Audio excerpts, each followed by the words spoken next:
तो सभी का आज के वीडियो में स्वागत है। तो आज के वीडियो में हम बात करेंगे यूपीएसआई जो 2025-26 का एग्ज़ाम कंडक्ट हुआ है, इसकी कट ऑफ के बारे में।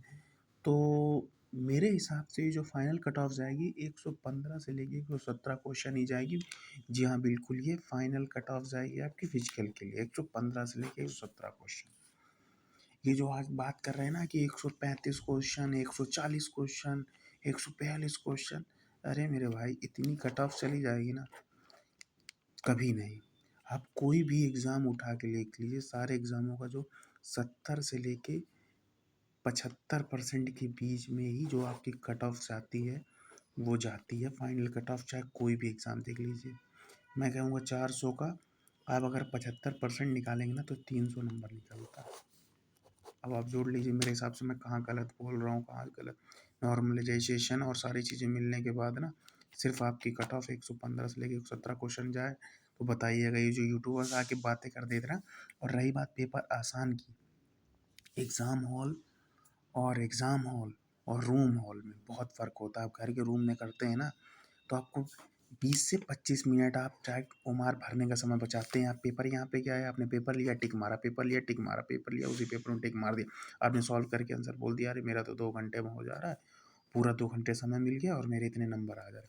वहाँ 20 से 25 मिनट जो आपके सीधे-सीधे होते हैं, वो ओमार भरने का समय जाता है 20 से 25 मिनट। आप सोचिए अभी 20 से 25 मिनट में एक बड़ा-सा सेक्शन आप कोई भी पेपर का कर सकते हैं। हिंदी हो जाती है और आधी आप जीएस भी इसमें कर सकते हैं, इतने सेक्शन में जितनी देर ये ओमार भरने का समय लगता है। तो ये बातें ऐसे नहीं करनी चाहिए ना कि आदमी कह रहा है 140 क्वेश्चन, 135, बिल्कुल नहीं। 20-25 मिनट ये चला जाता है। बीच में टीचर्स आएँगे, कहेंगे स्कैनिंग या कुछ कीजिए, सारी चीज़ें प्रोसेस चलता रहता है, तो 20 से 25 मिनट आपके सीधे बचता है। और जो एग्ज़ाम हॉल का पैनिक होता है ना, वो अलग ही लेवल का होता है। जब आप एग्ज़ाम दे रहे होते हैं, तो अगर आपके पास 15 मिनट बचा ना और कहीं आप हिंदी जैसे सेक्शन में हैं, फिर पैराग्राफ पढ़ रहे हैं ना, तो आप एक पैनिक की वजह से आप पैराग्राफ को ही नहीं समझ पाएगा। अब इसी बार एग्ज़ाम में देख लीजिए, पैराग्राफ सीधे नहीं थे, पैराग्राफ का मतलब पीछे से उल्टा निकल रहा था एक तरीके से।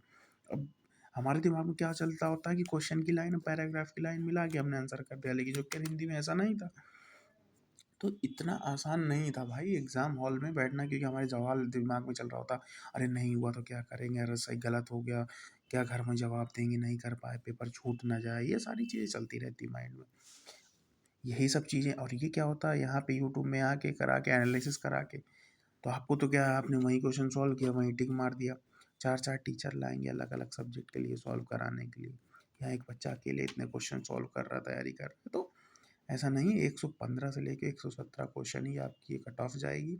अब बिल्कुल रही बात नॉर्मलाइजेशन की, तो नॉर्मलाइजेशन मैं कह रहा हूँ, अगर कुछ कह रहे हैं 1 में मिलेगा 2 नंबर, मैं कह रहा हूँ अगर 2 नंबर उनने बेस मान लिया तो 2 नंबर मिलेगी। अगर उनने बेस ही मान के चलो 10 नंबर मान लिया, तो भाई 10 से 20 से लेके 30 तक नंबर मिलेगी कट ऑफ, क्योंकि अगर उन्हें बेस ही 10 नंबर से स्टार्ट करा है कि मतलब जैसे 1-2 नंबर को उनने 10 मान लिया, तो है ना 20-30 नंबर।